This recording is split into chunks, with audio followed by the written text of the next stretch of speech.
Welcome to Fandom and Wellness, a podcast about the complex relationship between fandom and mental health. Disclaimer, we are not psychiatrists or psychologists. We are just fangirls with a vested interest in mental health.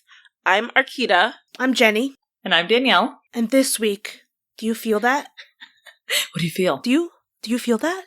It's the full moon. And also, Star Wars Rise of Skywalker came out. It's the Force! Woo! Anyway, this week's episode is going to be about the rise of Skywalkers. Mm-hmm. Just one Skywalker. Just one. Just one Skywalker. It's okay. They're all equally important. Well, no, only one of them is rising. So, we're obviously going to talk about all of Star Wars, but we're focusing on Rise of Skywalker. So before we get into episode 9, I thought it would be fun if we just set our history with Star Wars a little bit. I grew up watching Star Wars. Like, I have a brother who's a year and a half older and a brother who's a year and a half younger, so we all would like role playing with the action figures and everything together. I saw the prequels at midnight when I was like 13, 15, and 17 or 18 or whatever. So like it's been in my life for the entirety of my life, and it's funny because like when this movie came out and when the other two new ones came out, I noticed that like a lot of women on like social media would like post their like history with Star Wars, but I didn't like really see men having to do that. Obviously, because like women have to like prove that they like Star Wars. Yeah, like you have to prove your fandom essentially, or otherwise you're not really a fan. Yeah, but I personally love this new trilogy a lot.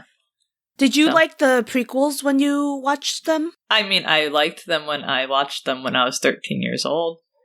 I mean, when I watched them at that age, I was like, that was when all that CGI was just like starting to really become big. So it was like kind of weird to watch, especially when like the original trilogy was like, it's like actual puppets and everything, and like person like actually in R2-D2, whereas like the prequels, R2-D2 is like CGI for almost all of it.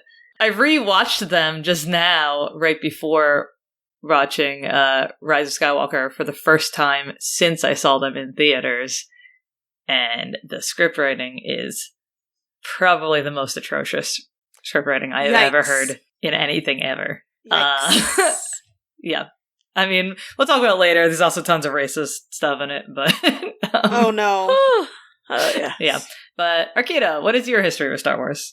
So, I did not grow up with Star Wars, contrary to what anyone might believe, even though I have a home Star Wars. I have a Jedi Order symbol tattooed on me. Surprising. So it's still shocking to me that I didn't grow up watching Star Wars, knowing that my dad went to see the movies without me every single goddamn time. And I'm like, you could have started me young. I was young. But he did not. He didn't understand that girls could be nerdy too. It took him a while to get there. He's still getting it now. But I didn't come into the Star Wars fandom until a little bit before The Force Awakens came out, because it was around the time I had also joined Geek Girl Brunch, and what deterred me a lot from the fandom, or like getting into it, was the fandom, and because I realized how it was the fandom that was like, I don't want to join this fandom, y'all cray. Like, and it wasn't even everyone, it was mostly like the toxicity that you would get from the male genre, if you would. I was like, okay, I don't think I want to put myself in that predicament situation, because I've already been there where it's like, if I say I'm a fan of something or if I like something, I'd sit there and have guys straight tell me to my face, you're just a fake geek girl, you're just trying to be trendy, you're just XYZ trying to like do whatever. And I'm like, even if I am, like, why do you care, and why are you giving me so much hate? So I didn't get into it until like Force Awakens came out, and I was seeing somebody at the time, my really awful ex, we do. And he was like, okay, I'm not going to let you watch this movie until you see all of it. And so we watched all of it in order of it coming out, not in order of, not in chronological order of like 1 through 6, but we watched 4 through 6 and then 1 to 3. So I watched it and I fell in love and I was like, wow, this is a really fun thing to watch. And then for me, going into the new Star Wars Force Awakens and seeing it with like a diverse fan base and also like Oscar Isaac and John Boyega and another like female character of lead character like Daisy Ridley, I was like, okay, I can see myself definitely getting into this, because I was also getting tired of wanting to be interested in like science fiction or geek culture if it was only centered around Eurocentric looking people. And I was like, well, other things exist. So that's kind of my history with it and how I ended up in the Star Wars world. What about you, Jenny? Cool, bro. Jenny. And we'll talk about how toxic the Star Wars fandom is much later in the episode. But yeah, Jenny. Yeah. Here's what I know about the prequels. Backflipping Yoda. Jesus Obi-Wan Kenobi.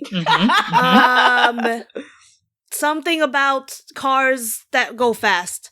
Pod racers? Yes, pod racing. That's it. Anyway, I have only really watched the 7 through 9, and I've only osmosised the rest of the movies pretty much through pop culture. But sure, Star Wars is good.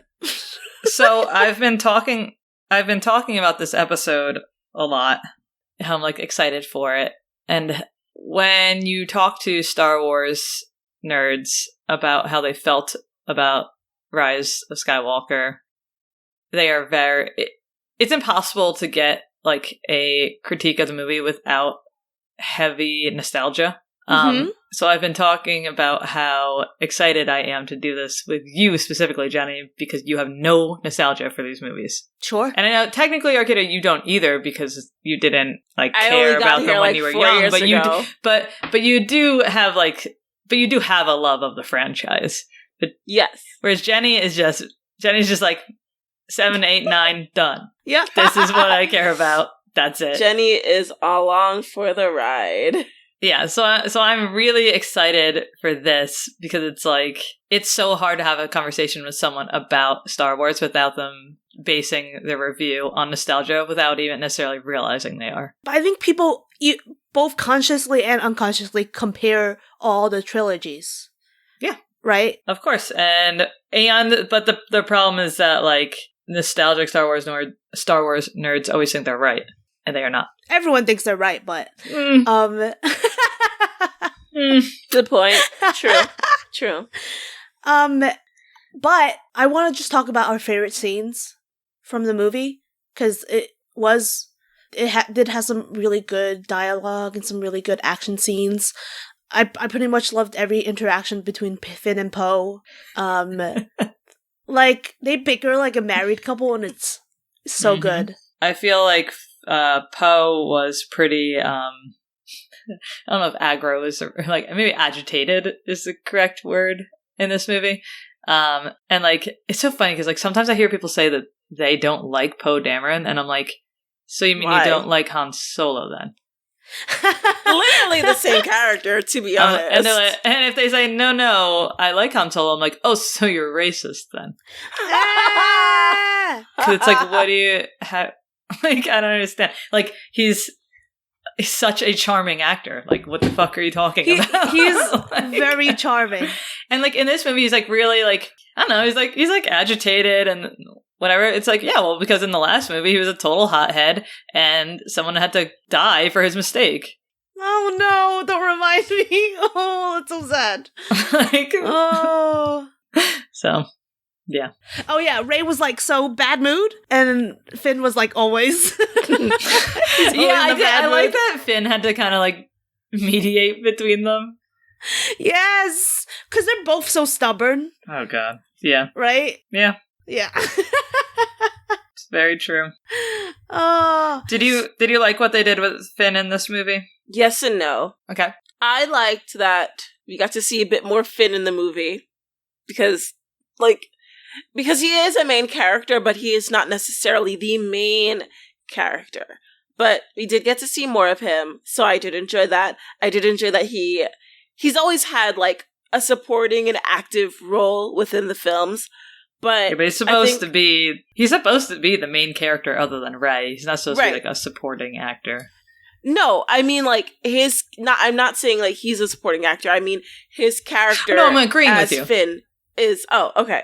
But I mean I don't know. I wasn't super into the whole, I don't know. Personally, I just don't like romance things too much. And him being romantically inclined with Jonna after we had the whole Rose thing in the last movie. And then, like, I loved everything. I feel like if they didn't disenfranchise Rose so much just to put somebody else in, then I would have been okay with it. But Arkeida, we can't have two women of color taking up that much space in a movie. I was just like, I'm sorry. It's okay. No, but that's exactly it. But no, that's exactly it. I love that we got Naomi Ackie. Oh my god, I was so pumped. She was amazing in the role as Jonna, but then like we had her, and then Rose was pushed off to the side and barely had any screen time. And I'm like, you can have both of them. And I know we're supposed to be talking about Finn, but it was like, in relation to everything that happened, I would have liked more Rose time. And I don't know. I enjoyed Finn a lot in this film. Like, I think this is my favorite Finn movie so far. Yeah. I like that they made him force sensitive. I wish that had meant he also got a lightsaber at the end. Oh. I agree. I feel like they did to him what they did to Leia. Oh, yeah. Oh, yeah. Yeah, because if he has the Force, why isn't he, like, up front and center more? Like, just like Leia also has the Force, and she should have been a little more, like, active. Yeah, let's just bump this forward from where it is in our notes, because we have Finn and the Force, and we're just gonna fucking talk about it now. Yeah. So, like...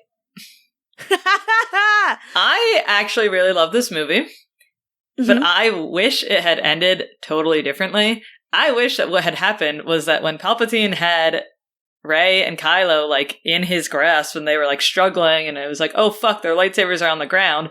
I wish Finn, who is force sensitive to Rey, I wish he had like jumped down into that area just how Kylo had and picked up a lightsaber and fucking killed Palpatine. And it was like, okay, Finn is who saves the fucking day. And it's like, it would be the ultimate badassery, because like, okay, this stormtrooper who rebelled against the entire, like, society is who ends up, destroying the Empire instead of, like, the legacy. It would, I don't know.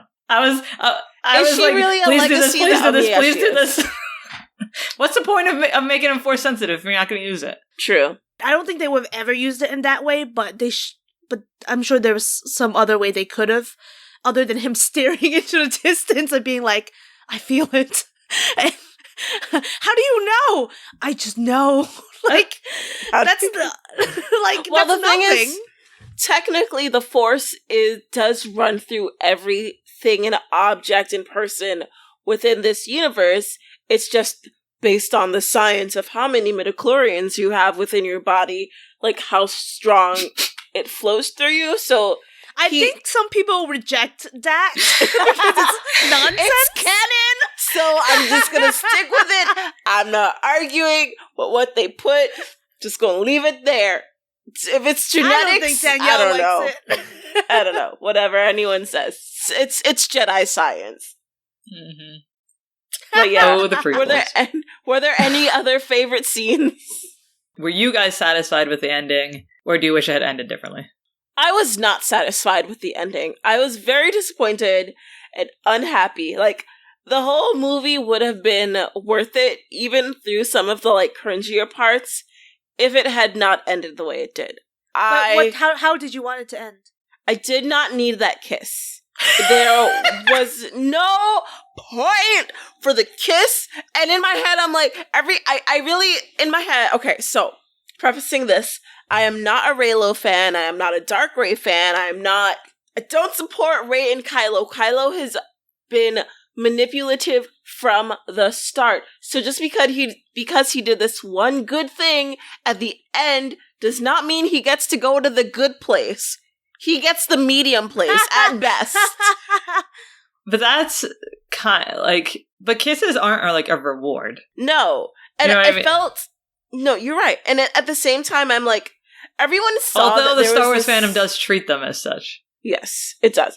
I don't know. A lot of people saw it as there's been this romance kindling with them for the whole movie. And in my head, I'm like, no, there isn't. And it could just be that I'm pretty dense and I don't pick up on romantic cues very well.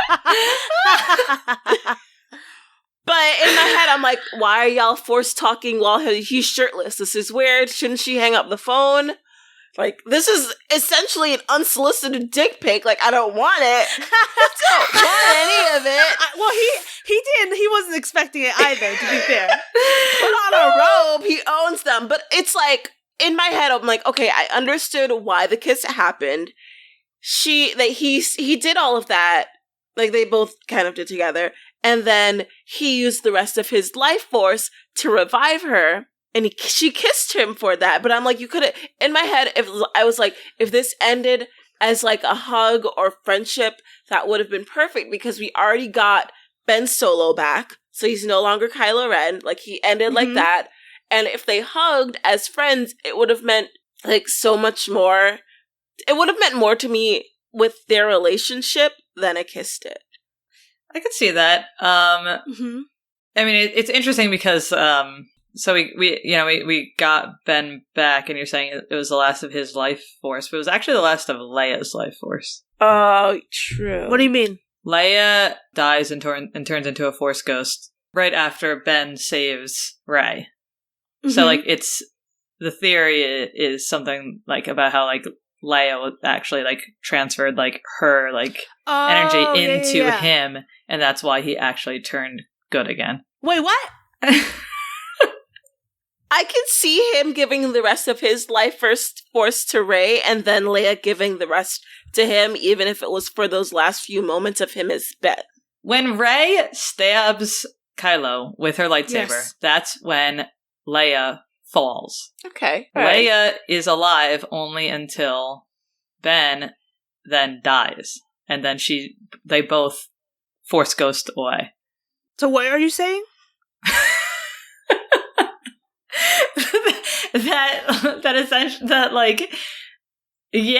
Ben, like, gave the last of his life force to her, but technically Leia's who did. Like, what? She possessed him? Kind of. That's stupid. Okay. Deep space exorcism. My mom won't get out of my force. But also, I will say, while watching that happen, we all know I am not a Reylo fan. I do not stand it. You even said it on your episode with CB Lee and Ashley Poston. But I will say, watching that scene, I was like, okay, Kylo's pretty bae in this moment, and I would have kissed him too. Oh, damn, son! Damn! Like, I would have given him a hug. Nah, I would have smooched. I agree with you that a hug would have been just as satisfactory, but in that moment, I was a little taken away, and I was like, okay, I feel it. I wanted to say something, but it's going to go into the thing of consent. Say the consent thing. Okay. Yeah, so, like, how I said, like, the Star Wars fandom kind of treats kisses as a reward. Like, yeah, it's... I guess a lot of people would kiss someone if they gave their life for them, which is, I guess, what they were doing there. But, like, with the Star Wars fandom specifically, like, there is, like, a big, like, consent issue. Obviously not in that moment, but, like, in the original trilogy, like, the whole thing that people love is that it's, like a love triangle. Between Luke and Leia and Han, even though... Gross, but yes. Yes, gross. Because Leia and Luke are siblings. And the reason why a lot of people think that you should watch the movies 4, 5, 6, then 1, 2, 3 instead of 1, 2, 3, 4, 5, 6 is because it ruins the surprise element of the love triangle. Right. And I don't know if you know, but, like, George Lucas has gone back and, like, re-edited all of those fucking movies so many times. Mm-hmm. Mm-hmm. But, like, the thing he should have edited is that. He should have taken out that. Like, the love triangle in general? Yes. He should have completely taken that out. Because Leia is such a badass character. And, like, so there is a scene when Luke and Leia, like, first meet and Han and them all meet. And then, like, they're about to, like, swing across this fucking thing. Okay, you know what I'm talking about? When they're, like, swinging across, like a barricade or whatever. Yes. And Leia kisses Luke on the cheek, and she basically says it's like a reward for like saving her. But Carrie Fisher looks so uncomfortable to be doing it. It comes off as so cringy, and like it's literally like, here is a sexual act for saving me. It's like, it's pretty gross. I fucking hate it. Every time I watch it, I fucking hate it. And then and then Han Solo, who like everyone stands like Han and Leia as like, oh, I idolize this couple. Han assaults Leia. In the scene where they first kiss, she is repeatedly telling him to please leave her alone. And then they kiss because he pushes himself on her. Also, he's about 20 years older than her. 15 to 20. She is 19 years old. So, Star Wars, the Star Wars fandom has a big issue treating sexual acts from women as rewards. I'm not really here for it. Obviously, it's a product of its time. It's a product of its time, but I mean, I literally just had a conversation 2 weeks ago about how... But once again, this is where the nostalgia comes in, right? Yes, absolutely. So, well, compared to, like, these movies, for example, when we talk about Poe Dameron, for example, in this movie, he's constantly asking for consent, actually. Yeah. And getting rejection and not being a dick about it. Nope. Yes. Yeah, he was making some good faces. I find that really hot, to be honest. Oh, yeah. That he's not becoming, like, one of those, well, fuck you too, you're ugly type guys. I'm like, wow, he's okay with it. Like, he... And then she would be like, bitch, where? Because she's wearing a helmet. Yeah. Number one, I want to cosplay that Zori Bliss character. Cool. It's fucking cool looking. Pretty cool. Number two, nothing sexier than enthusiastic consent, as I've said many times. Number three, Poe Dameron, best faces ever as he's getting rejected. He's just like, okay. I tried. He does the like, can we make out face? No? Okay, we're still cool. We're still friends. I still love you. But yeah, so we totally derailed, and I'm sorry, because sometimes we derail when we're talking about consent. Jenny, how did you wish the movie ended? I wish that they had kissed, and he had lived forever. And I almost spit my water out. What was the point of them kissing and then him dying? Like, I agree with Arkeida, it should have been a hug. It was a little weird, for sure. Just hug it out. I didn't mind it because, like you said, I did mind it because I think the funniest thing was listening to the audience so divided as they either groaned or cheered for that kiss. It was so funny to me because I'm indifferent. I don't care either way. But that was really funny. Wait, and you were next to me. Did I groan? Yeah, you did. You were like, no! I miss New York theaters so much because Texas theaters are so fucking boring. Like, they just don't make noises at anything. And I'm like, can I laugh out loud? Is it okay? Like, that sucks. Whereas New York, everyone is like fucking yelling, like, in excitement. Also, Rachel and Eileen rented out a theater. Mm-hmm. So we were in that group. Pure humans. Of geek girls. So it was great. But no toxic fandom of the best humans ever. Yeah, that's like our Awesome Con Avengers party. Yeah, how very everyone similar. was like actually literally screaming throughout the whole thing, but not in an annoying way. Right. Well, go back to, like, redemption and whatever, the themes of the redemption for Kylo Ren / Ben Solo later. But is there anything else you want to say about the rest of the movie? Yeah, I mean, we just, for some reason, went backwards, and that's okay. Say what you want about the relationship between Kylo and Rey, but when they fight together, it is incredible. Oh, yeah. Those... Like, that Yeah, like that moment where Rey gives Kylo the lightsaber I got shivers because I'm like, hell the fuck yes! When he has no weapon and suddenly he has a weapon, it's so good. Yeah. That was when she all of a sudden got Leia's lightsaber. Like, in my head, I was like, okay, well, there's going to be a scene when she has to give Luke's lightsaber to Kylo, because throughout this whole, like, trilogy, he keeps being like, that's my lightsaber, and, like, I deserve it, so. Right. I assumed that would happen at some point, but their lightsaber scenes are some of the best fucking duels in, like, all 9, in my opinion. As a tool for, like, doing action scenes, the, what's it called? What's it called when they, like, telepathically connect and they can pass objects to one another? Teleport? Force Skype? I don't know. I also don't. When they force Skype, it's so great. It's such a good tool for doing action. Yeah. And also, as someone who didn't watch the first 6 movies, C-3PO was chef's kiss in this one. Mwah! Yeah. It was so funny. Yeah. Yeah. Okay, so I do have one more thing to add. My other favorite scene in this movie was when we got to see Leia training, because we never get to see her training. Yeah. Like, when we got that clip, that was, like, one of my favorite moments within the film.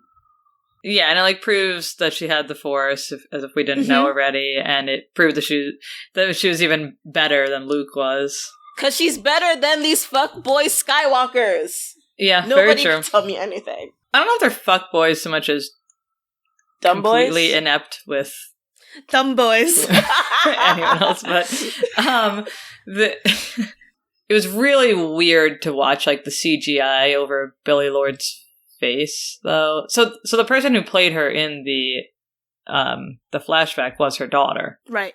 which is, like, really emotional, but I don't know why they did CGI over her face to try to make her look more like Leia when she's already her daughter. Well, it still needs to be her. It still needs to be Leia. No, but no one thought that looked like Leia. When I was watching it, I was like, who the fuck? I was like, I know this is supposed to be Leia, but I don't understand who it is. I thought it was fine. If anything, I would say Billie Lourd looks way more like Debbie Reynolds. Carrie Fisher. In my opinion, I think she looks more like her grandmother. Yeah, but she does still look like her Leia. But I'm just saying that the CGI didn't make it look more like Carrie Fisher, and it would have just been like, oh, I didn't, but I don't think they were like, oh, we'll have her daughter play the character. No, Billie Lourd stepped up to do the role. Like, she was, like, offered to do it. Right, that's what I'm saying. Like, they were gonna CGI her face anyway. It's not there perfect yet. No, it's not perfect. I appreciate that she did it. I understand that it didn't look exactly like her, but it didn't necessarily look exactly like Billie Lourd because she already has a role within this trilogy. So, right, that would have been a little confusing. Yeah, I would have been like, wait, aren't you already? I think this is just me. This is me being like an angry, nostalgic Star Wars nerd, because all the other Star Wars nerds I've talked to are like, they shouldn't have done it. So that's interesting. Okay, fine. Someone with no nostalgia. Okay, whatever. Who's your favorite character that was introduced in this movie? I loved Dio, the little roly robot who reminds me of my dog Padfoot. He's scared of everything. Oh, no, thank you. No, thank you. No, thank you. They gave trauma to a little robot. Oh. Yeah. I mean, I already said I was super hyped about Naomi Aki, but like literally the whole movie, I was like sitting there like waiting for her, like, where is she? Where is she? Where is she? Where is she? And I like the whole concept of like other stormtroopers that decided to like leave and rebel against the Empire. Yeah. So, like, do you think that Rey should have waited for Finn and Poe to make out to cross that ocean? Yes. I mean, come on, we know my answer based on the Frozen episode. I don't know what you're talking about. I'm not trying to compare the two at all. No, I actually do think in this scenario she should have waited. I think she should have at least like. But she has the Force. No, I think in this scenario she should have at least like said something to them, right? Because it was like all of a sudden it was like bye. Yeah. Like at least Elsa and Anna like said something to each other before Elsa took off. But anyway, I wanted to start talking about the psychology of Rey. Is there anything else you guys wanted to add? No, let's go. So, our favorite psychologist, Andrea Letamendi, wrote an article about Star Wars called The Psychology of Rey, and another one about the psychology of Kylo Ren, which I'm going to reference quite a few times in this episode. Yeah, we'll post it on our Facebook. Yeah. They're really, really good. Everything she writes is really, really good. Mm-hmm. Everything. She talked about Rey's childhood trauma, which she describes as interpersonal trauma, which comes from an intentional human-driven action, which is different from like trauma you get from like a natural disaster, because it's quote unquote like an assault that is deliberate and visited on you for a reason. So obviously Rey's separation from her parents was very traumatic, and like she sees it as her parents abandoning her and rejecting her. Yeah, and she's like constantly waiting for them to come back and thinking that it's like somehow her fault that it happened, even though she was a little tiny kid. Right? It's so, oh my god, those scenes when she's just waiting for them were so heartbreaking. Yeah. Yeah, and Drea notes that, like, according to the Children's Bureau, abruptly removing a child from their original home can be devastating and confusing to them and leads to long-term social and emotional effects. No shit. Yeah. And she also mentions that there's, that psychological resilience is our ability to mentally and emotionally cope with hardships. And everyone develops this kind of resilience. And the resilience skills are competence, creativity, confidence, character, coping, control, and connection. And she has most of those except for connection, because she's all alone in a desert, scavenging and just like fighting for herself. So maybe that's why like her and Kylo are able to connect so well, because like he's able to like take advantage of the fact that she hasn't had connection her entire life. He's like kind of preying on that. I see, but I also think that he's lonely too. Oh yeah. Yeah, so I think he's also trying to connect because he wants connection too. Yeah. And like he certainly knows that she's been alone, and he tells her that she is nothing and she comes from nothing. Which was rude. I think like rude is a light way of putting that. Yeah, when this is what she has like spent her whole not to be frozen, but spent her whole life waiting for. Sorry. But like it's like she doesn't know who she is, or she thinks she doesn't know who she is, because she's been alone her whole life and has like just been like waiting and waiting and waiting for her parents to return. And so to be like your parents are no one and you're nothing, and that's a very brutal thing. That's kind of an abusive thing, actually, to say to someone. It is. Especially that you're trying to form a deep connection with.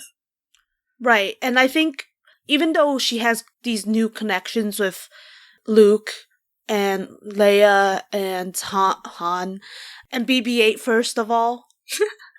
BB-8. She still feels a strong... Her self-worth is still connected to the fact that her parents abandoned her, and she also like seems to care very much about her like past. She thinks that her past is the secret to her future when it's not. Yeah, she's the one she's been waiting for her whole life. Sorry, you brought up Frozen. You did this to me.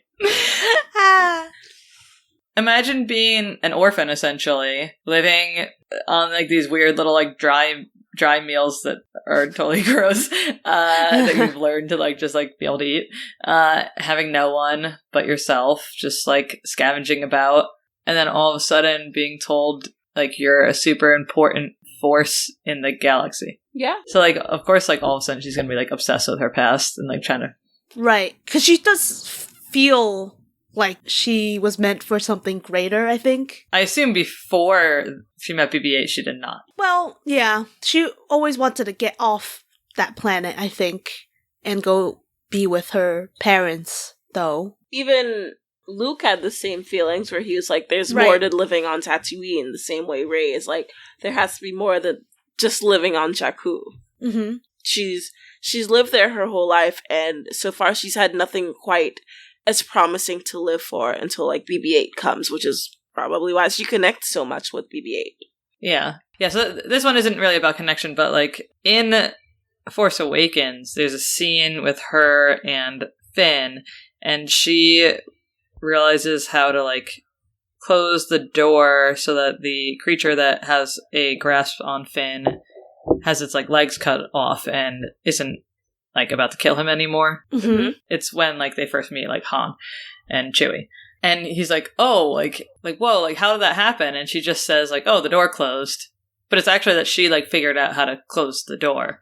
And so, like, I don't know if that's, like, that she, like, didn't want to come off as, like, cocky, or, like, that she didn't want to, like, show how competent she is, or... I guess because she hasn't been around people, she doesn't have that, like, need to show off. Yeah. Like, that's just, like, a scene that I've, like, thought about for a long time when thinking about her psychology. Yeah, there's certain things we learn as human beings interacting with other human beings, is how to be competitive, how to be jealous. I don't think she's learned all of these things, really. Yeah. Do you ever feel like she has real darkness inside of her? No. No, I don't either. No. I'm like, where's this dark side coming from? She's so full of light and beauty Arkeida looks like and love. she's thinking, though. I don't know. I can feel the reason why she questions the dark side, especially going into this last movie.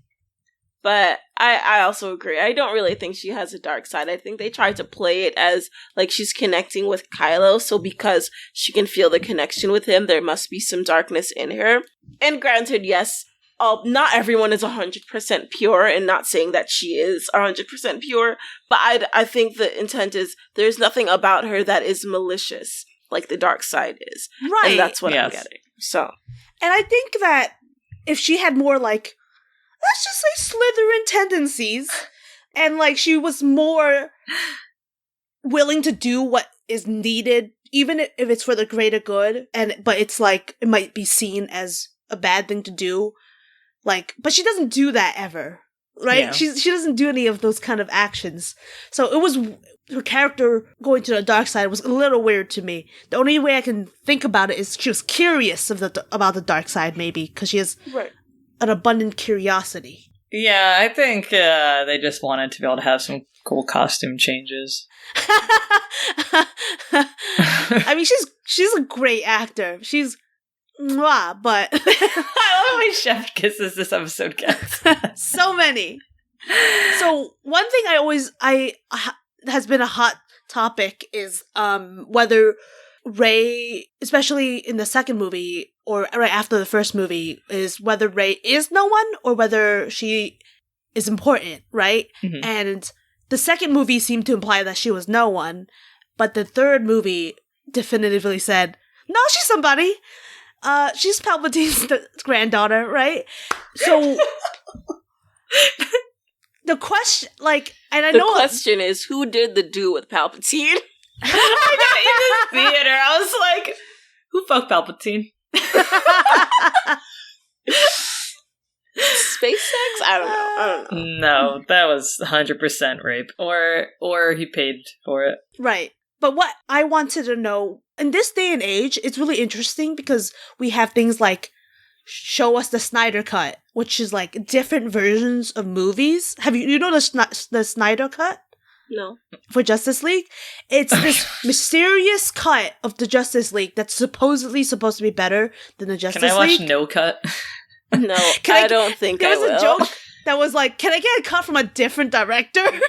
Yeah. I think that would have been better. But like, there's this like, with trilogies constantly switching directors, like people like to imagine what a movie would have been with a different director, or if the studio hadn't like interfered or whatever. So would have rather had Rey be no one or Palpatine's granddaughter? I mean, I understand why. Okay, I personally am fine with either. Mm-hmm. I'm fine with either because I just love Rey so much that I would be interested to see wherever her story went. But I understand also why the movie made her Palpatine's granddaughter. Why? Granddaughter. I don't understand. Well, why not? Well, how about you talk about your feelings first? Agree. You talk about your feelings first. I personally would have preferred that she was no one. Mm-hmm. Which, in my head, I'm like, I would have preferred she was no one because in the first two movies, it followed, it's playing that she is essentially no one. And at the end of it, she ends up taking on the Skywalker last stand when they're like, who are you? I'm Skywalker. Sorry if you haven't seen it, super spoilery. But it would have been nicer if this whole episode. I don't know why I'm just saying that. Go ahead. I feel like it opens up a whole new can of worms, which who knows if we'll get to see, if there's going to be some kind of like mini series or cartoon series that comes out from this, about her like wanting to dig deeper into her Palpatine type past. And I feel like if she was no one, she would realize then that she wouldn't have to keep looking to her past because of all these things that have happened. That's just how I feel. I feel like she because of the kind of person that she's like developed over the last few movies, is she's like the kind of person that keeps looking at her past. And now that she knows she's a Palpatine, like, I mean, technically she considers herself a Skywalker. And nobody else knows she's a Palpatine. I think Finn knows. I don't know. Or Leia knew. Maybe she told Finn. But nobody else knows. And I'm like, well, what happens if it gets out? Is there going to be like some kind of, we don't trust you anymore because you're a Palpatine? I mean, I don't think that the conclusion of the movie implies that she would end up trying to look into her Palpatine past. Like, it seemed like it was pretty like, I'm moving on now. Like when she said like she's a Skywalker. I agree. I think she was essentially doing what Luke did by like throwing down his lightsaber and refusing to fight Vader or Darth Sidious in Return of the Jedi. I think that she is like... She got a dope-ass new lightsaber? Yes! Yeah. I think at the end of the movie, she took steps to say she's not a Palpatine, and she's not determined by her blood. And Drea says in her article that self-determination is an important psychological concept that refers to our ability to make personal choices and manage our own lives. And this ability plays an important part in our mental health because it allows us to experience control over our surroundings, relationships, and future. So when we think that we have control of the outcome of something, we feel motivated to take action and solve problems. That's true. And not to just give up. Yeah, that's very true. How did you feel about her being Palpatine's granddaughter?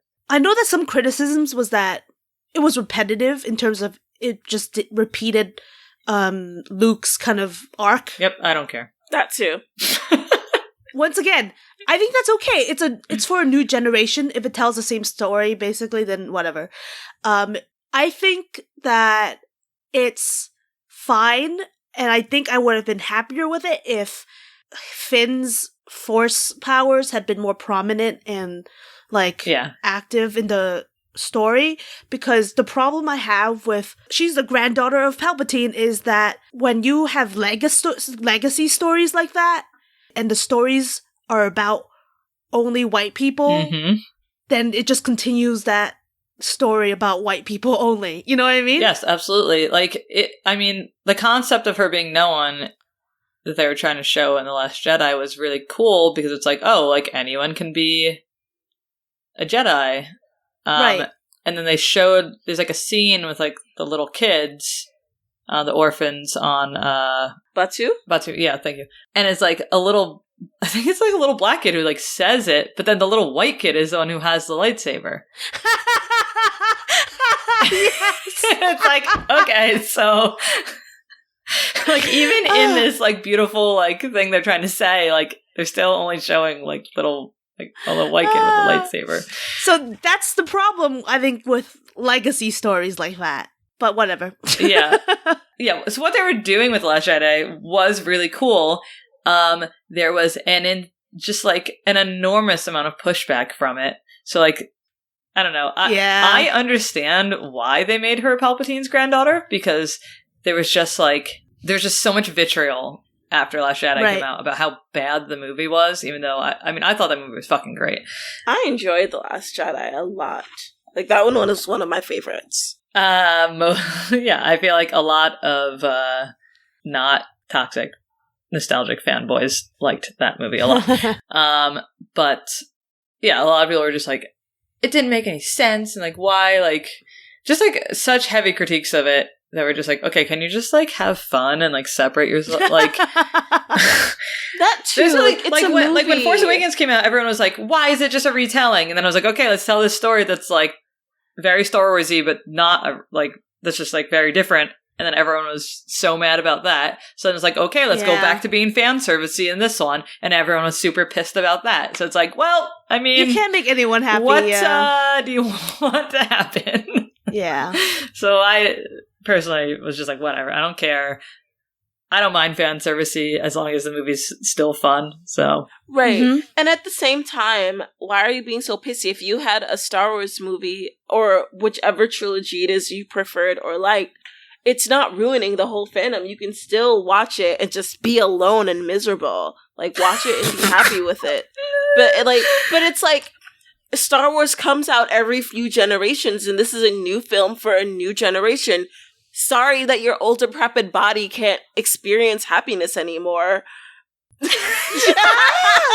It would have been almost impossible for me not to have enjoyed Rise of Skywalker because of how many nerdy women that I know got into Star Wars because of this new trilogy, and how many like times I have talked about Rey or like Finn or just like any of the characters from the new trilogy, and like fucking like Star Wars nerds who think that they are completely right / are completely white, like who like are like, well, Rey is just a Mary Sue and Finn is like pointless. Like, so, like, what Mary the fuck Sue. Are you talking? Like, yeah.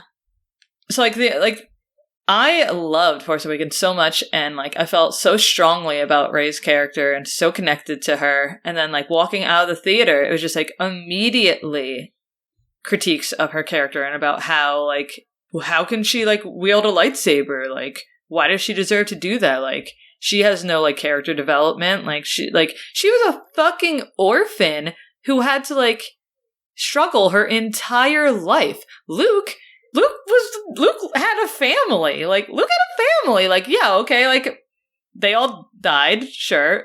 but like not until he was like 20 or 19 or whatever the fuck. That's so fucked up, but sure, yeah, it's fucked up, but trying to claim that he had a harder life than Rey, which is the argument that I hear so often, is wild. No, he did not. You know whose opinion mattered the most? Yours, because you have no nostalgia for the movie. Little girls who love Rey. That's whose opinions matter.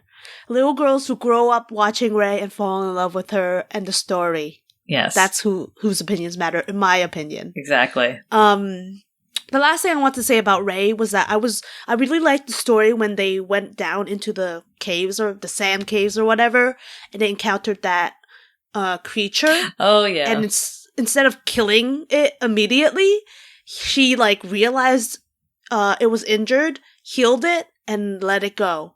And I like, one, it was a way to foreshadow the healing, obviously, but two, also showed what kind of person she was. Yeah, you previously said she's not a Slytherin. What do you think she is? Do you want to say she's I think Hufflepuff? She's a Gryffindor. I feel like she's a Gryffindor. I don't. Yeah. No, what do you think? I think she is first House Puff, second House Gryffindor. I feel like Finn is definitely a Hufflepuff. Finn is 100%. Finn is 100% a Hufflepuff, but well, the thing is that like, but Rey, there's just like little moments where like Rey could be getting like props for what she's doing, and she just doesn't point out anything that she's doing. Which, like, a Gryffindor would be like, hey, see that cool shit I just did? Poe is a fucking Gryffindor. Like, Poe is like 100%. Yes. There's no doubt about that, yes. So it's like, yeah. I'm realizing now that houses have a lot to do with how you interact with other people. Mm-hmm. And because she's been isolated for so long. She's hard to place.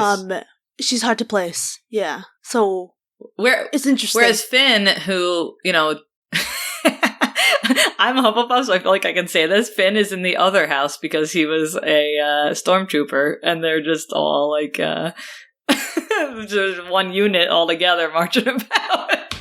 Are you saying Finn's a Slytherin? No, a Hufflepuff. Oh, because Hufflepuff is like the quote unquote like other house, like I know, the rest of you go there, of and so like the stormtroopers all like wear masks and don't have a personality, so it's like you go whatever. Hey, that's rude. I'm just making fun of my own house, okay?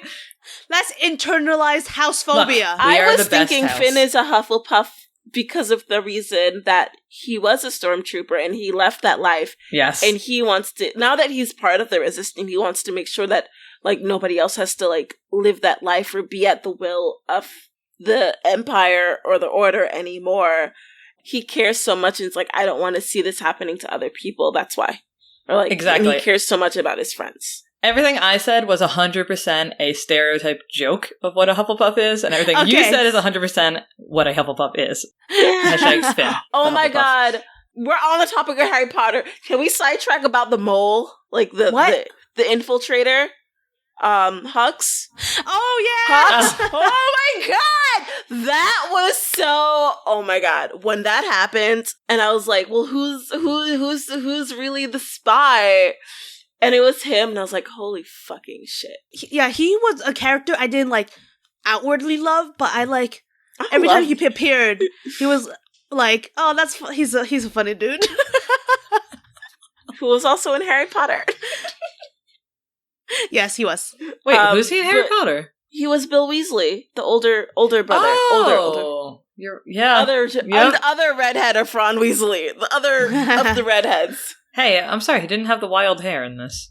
So he had red hair in this. Wild. He wore wild. But I thought that it was interesting that he was the one to play the mole. I was a little disappointed, though, that his only reasoning for that was that he just didn't want Kylo to win, because I was really hoping that there would be, like, a good guy on the inside. No, I was not hoping there would be. He's an asshole. He's not a good guy. In the other movies, he was not a good guy. I like the fact that it was just like, that was Slytherin, man. That was like, yeah, I loved it. Yeah, I like that his reasoning was just like, I just don't like him. Yeah. And then he's like, punch me or shoot me. I didn't want him to be. I loved that he like wasn't actually redeemed. It was just like, oh, thanks, bye, thanks, see ya. Because not everyone is redeemable. Can I talk? Oh well, speaking of, do you think Ben is redeemable? No. What do you think? He belongs in the medium place. Danielle? It's funny that I said that because I actually do think everyone's redeemable, but almost everyone. Right. Yeah, I mean, there's a lot of theories about like him like having been abused, and I think part of it is in the there's some like prequel comics or something. Yeah. Yeah. Because Drea referred to some kind of comics about how Snoke used to abuse Ren. Yes. So yeah, like Snoke abuse, and then like also like I don't know, like waking up to your uncle about to murder you because he like sensed that there was darkness in you, even though you never did anything bad in your entire life. Like that's pretty fucked. I will say that I was talking with a friend, and she, who is a social worker, was saying that's one of the cases where it's like you instantly perceive a child to be bad, and then they're like, well, then they rebel even more. They're like, well, if you already think I'm bad, I'll show you just how bad I can be. Yeah, I could see that. Where that all kind of... I do also understand why his character died in the end, because it was like... I mean, he kind of says it when he's talking to Han. I was like, I don't really like... He's like, I can't really go back. Like, I don't... Especially if Leia dies, like, there's...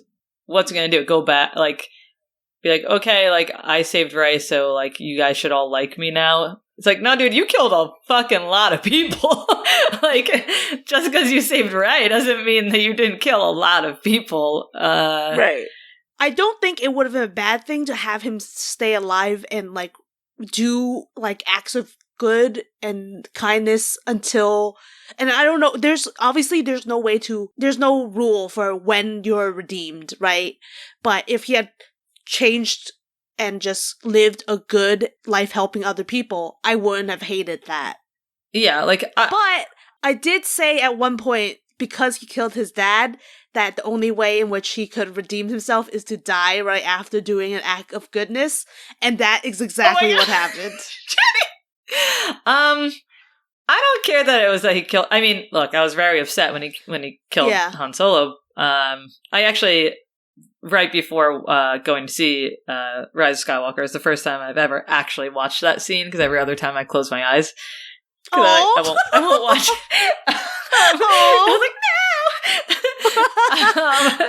But I mean, I don't think that, like, redemption means erasure of what you've done.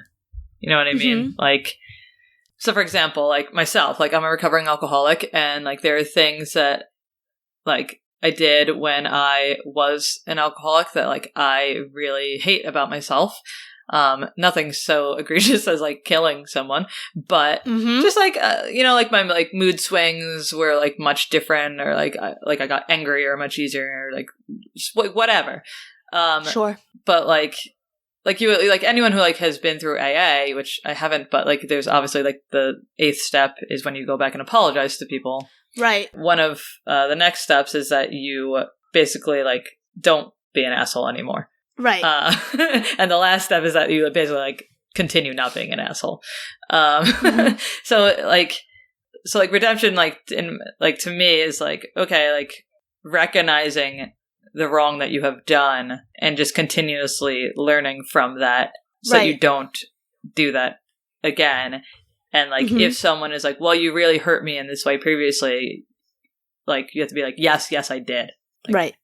So like if Kylo Ren were to have survived, like for the rest of his life, he would have to be like, yes, I fucking murdered that person, but like that's not who I am anymore. Let me show you who I am now. And it's kind of like up to people to either forgive him and move past that, or else not. True. And also, like, if you've been a victim, you don't necessarily have to forgive your abuser. No, exactly. Welcome them back into your life. So that's another thing you would have to deal with. Yes. Not everyone would be willing to forgive him. So, like, if he had lived, there's kind of no place for him other than to be a hermit somewhere. That's what I was thinking. Unless he's willing to do like, unless he's able to do like a lot of work, resistance work. Yeah. Well, I mean, he's like a powerful guy, so I'm like, he could fight. Yeah. I wanted to address a couple other things that Drea talked about in the Psychology of Kylo Ren, like how he has a helmet like Vader, and he obviously uses it as a mask, obviously, and takes it off and on, puts it on at the specific times. Wait, you want to say something, Danielle? Did no one explain to him how Vader's story ended? That Vader ended up, like, saving Luke and becoming a Force ghost in that last quote-unquote redeemable act? That's not what he remembers, I guess. Like, why, like, if he's, like, basing his whole identity on Vader, like, why isn't he doing it on, like, what Vader actually decided to do after he was done being manipulated by Palpatine? Because we remember what we want to remember about people. Well, it's not really remember. Right? He never met Vader, but yeah, or know about. That's like the one thing I've never that I really did not understand about this trilogy. I was like, why is he imitating Vader when that's not actually who Vader wanted to be? I don't know, bro. Well, continue. Well, Drea also said that so like the mask serves to hide his true identity and also connects him to his idealized persona, which conveys power, mysteriousness, and he uses it to enhance his capacity for violence as well. And studies in social psychology have shown that covering our faces increases the likelihood that we will engage in antisocial and unlawful acts, which makes sense. It's called, when you use a disguise to hide your face and increase anonymity and lower inhibitions, it's called de-individuation. So that's an interesting thing about masks that I liked from her article. But sometimes you wear a mask because you don't want to be doxxed by right-wingers. So that too. That too, bro. So. Another thing I wanted to talk about from her article was primary and secondary emotions, which I have never really heard of. Do you guys know what that is? No. So primary emotion is the initial feeling we experience in a situation, and secondary emotions are like reactions we have to primary emotions. So if I am sad, but I'm mad that I'm sad, the secondary emotion is the madness. Mm-hmm. And we all feel that. We all have emotions followed by emotions.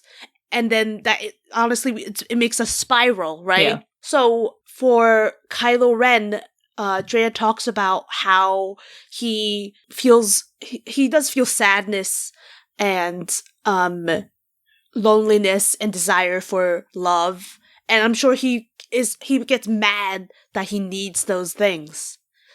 And those secondary emotions are rage and guilt and shame.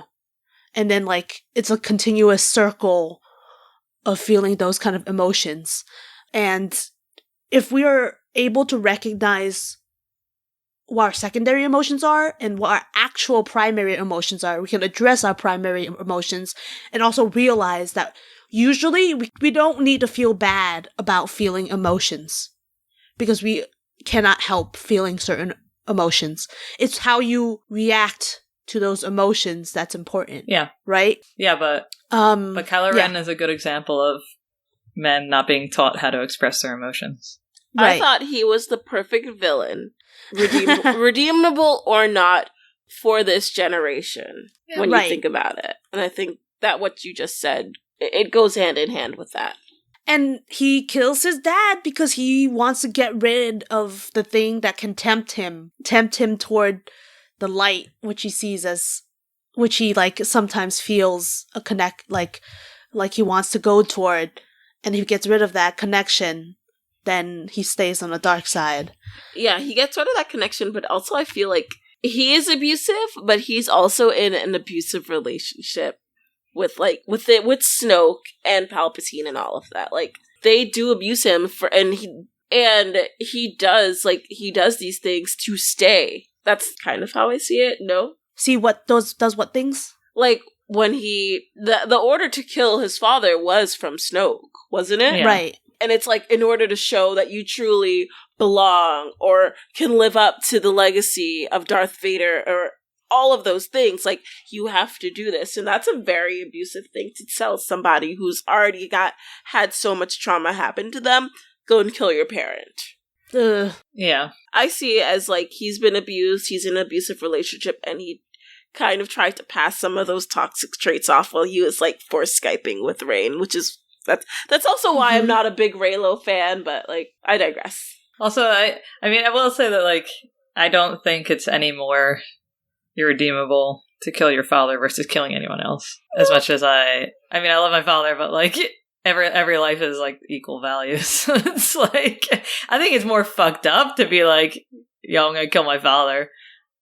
But I don't think it's less, like... It feels more irredeemable to me. It can, but, like, why is Han Solo's life more important than Arkeida's? I guess it's not about the importance, it's about the horror of realizing that he is willing to kill someone he actually has a connection with. I don't think so. I think killing anyone is, like, equally fucking... Right, but if you can kill someone, that's, I don't really care who it is. You're right. Both would be bad. It's just that... But yeah, I also think that Han represents... When you're saying, like, him going towards the light, I think it represents him going back to his mother, because Leia is the person that he, like... He was closer with Leia, I think, and if he had stayed with her instead of them sending him away to be with Luke... Right. He might not have ever, like... No, I don't think so. Yeah, right. That sucks. but you never know what's going to happen when you do things. Sorry. Chaos theory. The last thing I want to talk about was I want to read this line actually from Drea's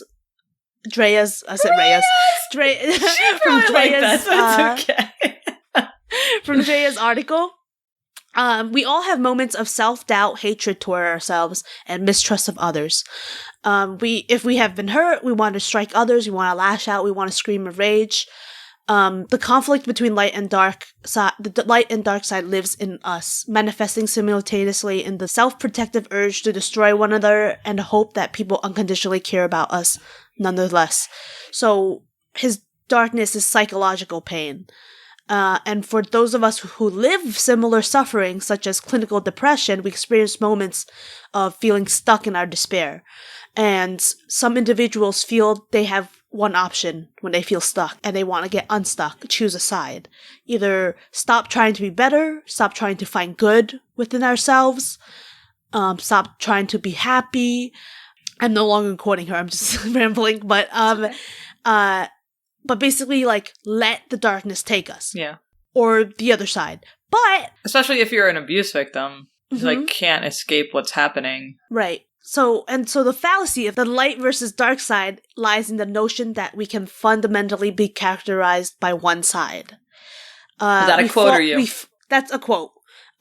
We fail by believing in the myth that we must be good 100% of the time by not allowing ourselves mistakes or lapses in judgment. So basically, we have to be able to realize that we can make mistakes and we will occasionally be on the dark side, but we will never be fully on one or the other. We are constantly working to be on the light side. Doesn't mean we're always successful, but as long as you try, I think you're doing your best. Yeah. Good shit. Yeah. Can't disagree with Drea. It's not in my blood to be able to. Okay, what else do we want to talk about? Rose Tico. So I did read an article that they talked about how Rose was supposed to be in more scenes with Leia, but because the CGI for Leia didn't come out as well as they wanted it to, they cut those scenes. But they didn't try very hard, did they? No. They didn't try very hard. No. So Kelly Marie Tran is the first woman of color with like a major role in a Star Wars movie. Took till episode 8 to get that. Right. Which is pretty pathetic, but whatever. So she faced major backlash. I mean, if you like Star Wars, you know this fucking information already, probably. Yeah. But like, she faced major backlash after that movie from people who were like, her character's boring. Her character's this and that. But like, a lot of it was racism, and sexism, whatever other horrible ism. Like to the point where she deleted all of her social media, which like might not sound like that big of a deal, but it is to constantly be harassed online, to be threatened. Like that's a big deal. There's a tornado watch here, so. Oh wow! Sorry. It just started like pouring. It's okay. Nothing's gonna happen. Yeah. So I've seen like people say like, oh, I wish that they had killed her off and kept her sister in because her sister seems so much more interesting. I'm like, how can you tell that from that 30-second opening scene? Yeah. Like, also, what the fuck are you talking about? Also, they should have just not killed her sister and kept both in so we could have had 2 Asian women in the movie. Right. And it is unfortunate that her sister did die. But I will say, if there was anybody that embodied the resistance out of all the other characters, it is Rose. She is fighting because she's already lost so much. She's lost her entire family. The movie starts with her sister dying, and she's working with the resistance to, like, stop the Empire from taking over. And then not only that, like, she catches Finn trying to leave, and she's like, you can't do this. I just lost my sister. Oh, yeah. We are fighting for something. So I don't understand why she's getting any flack. If anything, she had one of the best characters in this Star Wars. Yeah, I loved her. Star Wars trilogy. I loved her, and I went into this movie, you know, after how horrible her treatment was afterwards, after Last Jedi, so hopeful to see like so much of her. And I was so disappointed that they completely sidelined her. I just don't think they knew what to do with her. Like, because it was like Rian Johnson's baby, like character. So like, and then they were like, "Who's this character? I don't need her. She'll stay on base with Leia, who's not actually there." And also, we'll probably cut those scenes anyway. And it's just, and like, I just remembered the moment in The Last Jedi when Finn was gonna sacrifice himself, and she's like, "Fuck no, I don't think so, bitch."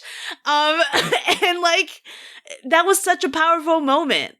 And yeah, you're right. It fucking sucks that like she has 2 lines in this fucking movie. Yeah, and like, and one of the biggest scenes she's in is Finn basically treating her like she's a dog and being like, "Stay, Rose," or "Go back, Rose. Go back, Rose." I was like, what the fuck is this?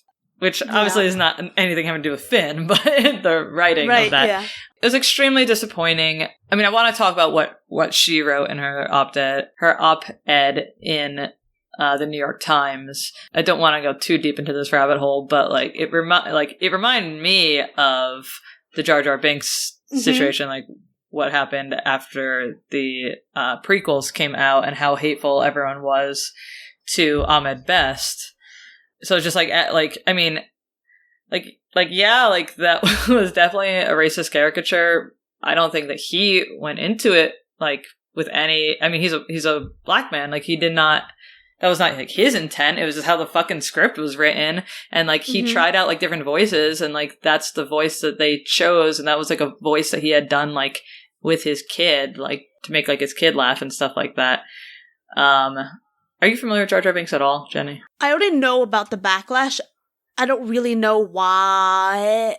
So there was so they found this actor through Stomp. Do you know Stomp is? Stomp is like Broadway or off Broadway. I don't know.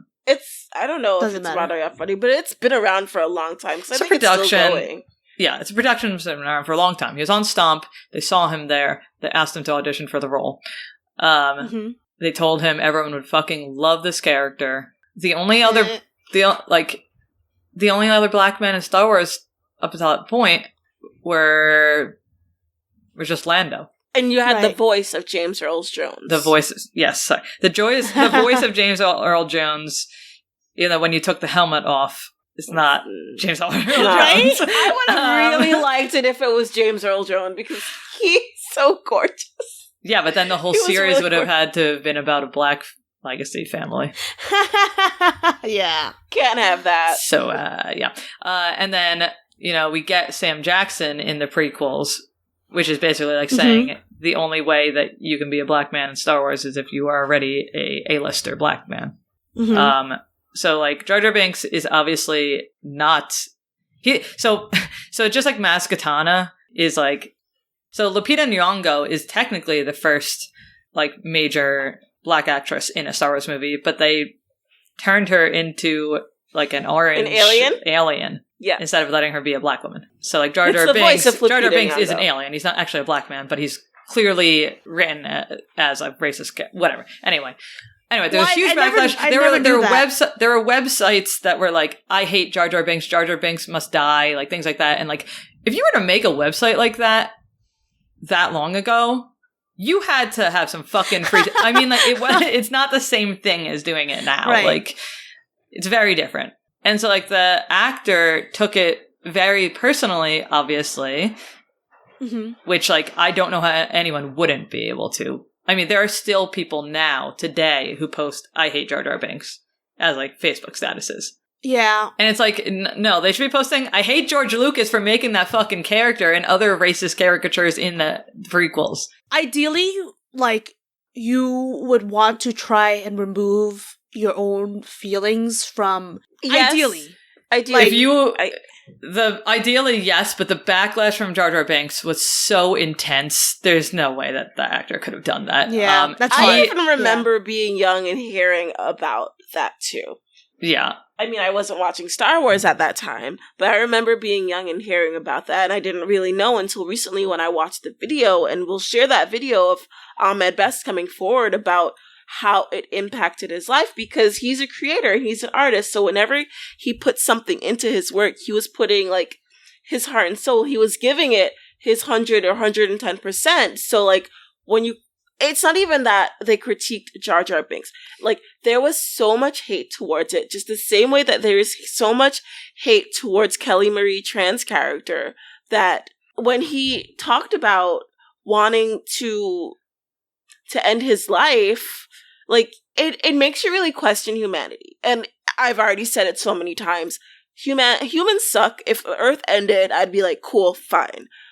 But, like, to say so many things about a character and a person you don't know, that it pushes them to the brink of wanting to end their lives, and nobody thinks twice about it, and everyone is like, well, no, I'm just criticizing that character, not the actor. I'm like, you have to realize that when people are putting their creations out there, it is an extension of themselves. So when you critique it, you should critique it kindly, but you shouldn't, like there are ways to critique things, and there are ways to not critique things. And I could see that when they're talking about Jar Jar Binks, they're not critiquing it. They're just being assholes, and they're being malicious and evil and cruel in their intent of what they're saying about him. Well, there was also a lot of racism that went with it, because he essentially was seen as a racist caricature.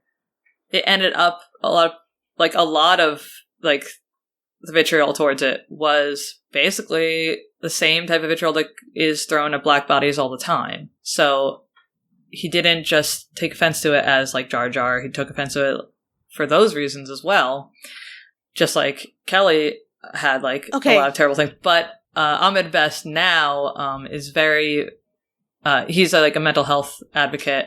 And he has, like, his own YouTube channel where he, like, talks about, like, his experience, so that hopefully, like, other people can, like, hear what he went through and not have to go through it. And he has been very vocal about what happened with Kelly as well, and how he feels about that. And one of the things he said is that, like, when all that hatred was coming out about him, basically the studio didn't really do anything to protect him, which that is, I think, maybe the biggest problem. Like, Lucasfilms could have done more for him, and they could have done more for her. I would like to kind of sideline this discussion for the toxic fandom discussion, if we can. Yeah. The only thing I want to say is that I still am an advocate of trying to... I think the problem was attacking his character, but also they were attacking him, and they were attacking Kelly, not just their characters. So I think that, for example, a lot of people hate Kylo Ren, right? Yeah. Like, hate him. We hated, like, the Dark Phoenix. Are the actors supposed to take it personally that we think their movie is shitty? Or their character is shitty? If we are able to separate them? Because we love Adam Driver. People are pretty good about separating him from Kylo Ren. I think he still gets some hate, I'm sure, because he's like not the most conventionally attractive man too, is part of it. But, like, most people are able to separate his character from his actual person. Yes. But in Kelly's in Ahmed Best's situation, they do not. And in Ahmed Best's situation, it ruined his entire career. Right. Exactly. Yeah, and in Kelly is like the opening to her op-ed is like, it wasn't their words, it's that I started to believe them. Their words seemed to confirm what growing up as a woman and a person of color already taught me, that I belonged in margins and spaces, valid only as a minor character in their lives and stories. So it's a little bit different than, like, hatred towards Kylo Ren, because it's like, people just didn't fucking like him. It wasn't like they were like, why is he a main character or anything like that? Like, the reason why someone hates someone is also another. Yeah, exactly. That's also important. Yes. Yes, exactly. And I think this is one of those things where it benefits as being a white man, and where, like, he is able to have, like, pursue a career and act in all these things where, like you said, it ruined Ahmed Best's career, and Kelly Marie Tran deleted all of her social media. Like, yes, we don't like the Kylo Ren character. At least I don't. I can't say every other fan of this fandom dislikes him, but the people that do hate him, like it's not the amount or percentage of people that hate and direct that hate towards Adam Driver is not nearly the same as the hate that Kelly or Ahmed got. Interestingly enough, Adam Driver also does not have social media because anxiety is so fucking bad. Yeah, well, he's a little special soul. But I wish I didn't have social media a lot of the time. Anxiety is. I know he's a special, sensitive soul, and I love him. I wanted to move on to Carrie Fisher. Yeah. Also, I apologize, Jenny, for all the thunderous rain in the background of my thing. And if you're not able to edit it out, sorry everyone, it's raining. Rain happens.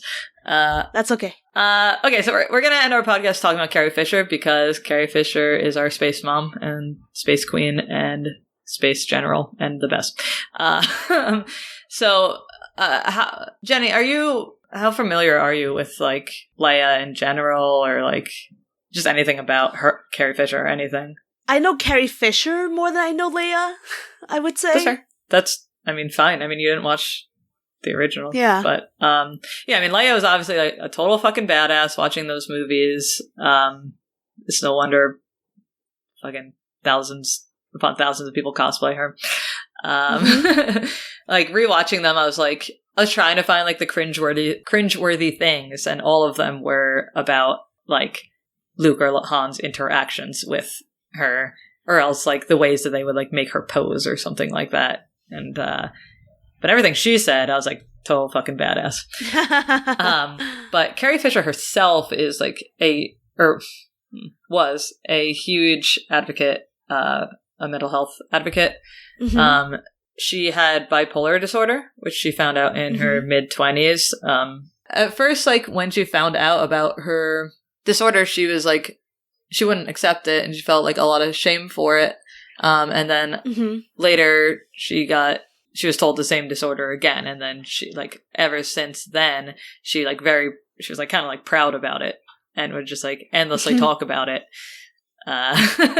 which is like pretty cool. She's also like an alcoholic and a drug addict, more specifically like Percodan, which is like a prescription opioid.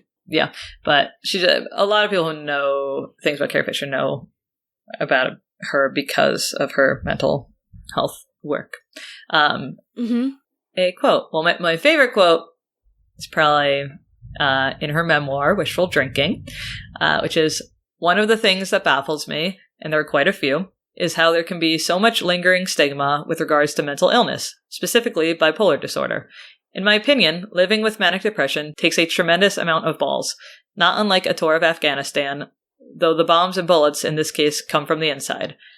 At times, being bipolar can be an all-consuming challenge, requiring a lot of stamina and even more courage, so if you're living with this illness and functioning at all, it's something to be proud of, not ashamed of. They should be issuing medals along with a steady stream of medication." That is a good one. Arkeida, are you familiar with Carrie Fisher's anything? Advocacy? Yes. I was like, where are you going? I'm just pointing at you to talk if you want to say anything. I have all of the books on my wish list to read. I just have not purchased them yet or borrowed them from the library yet to read, but they are on my reading list. Yeah, Postcards from the Edge is like the most me book ever. But yeah, she's an advocate for medication. Some people shamed the fact that she had like drugs in her system when she died because it's like, well, she was supposed to be sober or whatever, but it's like that's not how mental illness and being like in recovery works. And she was someone who really preached that like disorders don't just go away just because someone seems to be doing good. Like it's something you have to like always be working at. Right. Yeah, and she's just a good role model for people who are bipolar to look up to and think, I can be successful. I can live a successful life. Yeah. Right. So yeah. Yeah. I also love all like the flipping off memes of her. I think she's like a real rebel, a genuine like rebel. Yeah. She is. Yeah. And I think that's why so many people embody and see Carrie Fisher as Princess General Leia because of how amazing she is in these films and how even more amazing she has been in her lifetime in being such a great advocate for mental health. Like, not even just mental health, but also, like she said, addiction, because just like all of that, it is a journey, and there are times when, yes, you relapse, but like, as long as you continue fighting, it's the same thing with mental health. Not every day is going to be perfect, but if you're living with this and you still have the guts to get up every day and live a life, that in itself is a huge accomplishment. So, like, being able to appreciate that, like, you've survived the next day and you're willing to keep going. And I think that's why that could just be one of the reasons that many people, like, really love Carrie Fisher. And I think that's one of the reasons that I like her a lot. Mm-hmm. Yeah. I'll just say one more of her quotes, which is, "Stay afraid, but do it anyway. What's important is the action. You don't have to wait to be confident. Just do it, and eventually the confidence will follow." It's just very good. You know what's interesting that I learned today that's similar to that I learned today in therapy is I was talking about how I don't feel confident in myself. Mm-hmm. And my therapist was like, basically, she was like, even if you think those things, don't act like you think those things. Fake it till you make it. Yeah. Yeah. She basically said fake it till you make it. But it's like acknowledging that you don't think those things, but also acknowledging that those thoughts are not taking you where you want to go. Yeah. So leaving them behind anyway, despite what you think. And I love that. Yeah.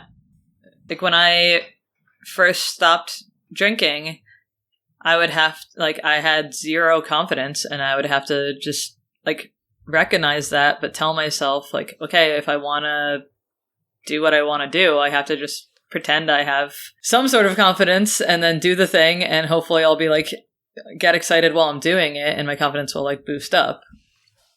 Which did work for me. And I would say for me, I also, you know, we all have those invasive thoughts, and I especially have those invasive thoughts.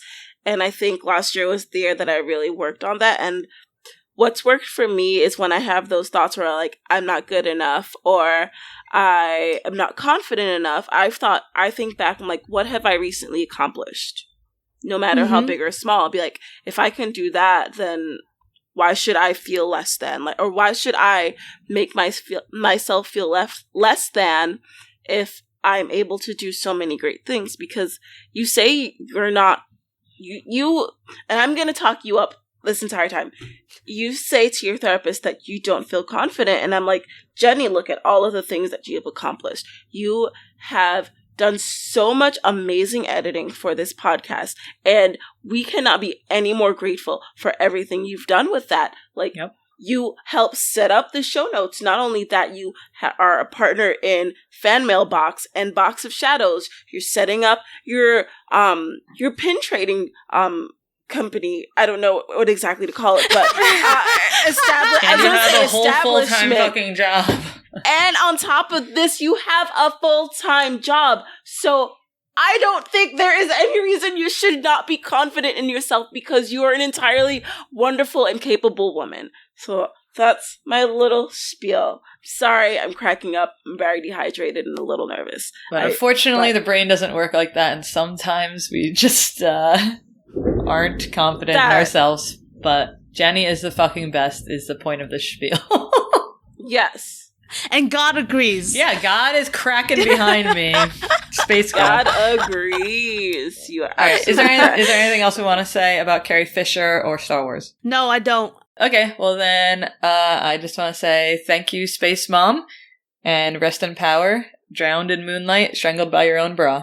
Yay! Yes! Well, not yay, sadness, but whatever. It's how she wanted to be remembered. I know. I just love that quote. But that's a great quote. I mean, I don't know. I'm not wearing bras, but... No. You take that out, please. Fuck all bras. Right. I'm not wearing a bra. Fuck bras. I'm wearing a comfortable one. There you go. So, yes. I think Carrie Fisher would approve of all three of those.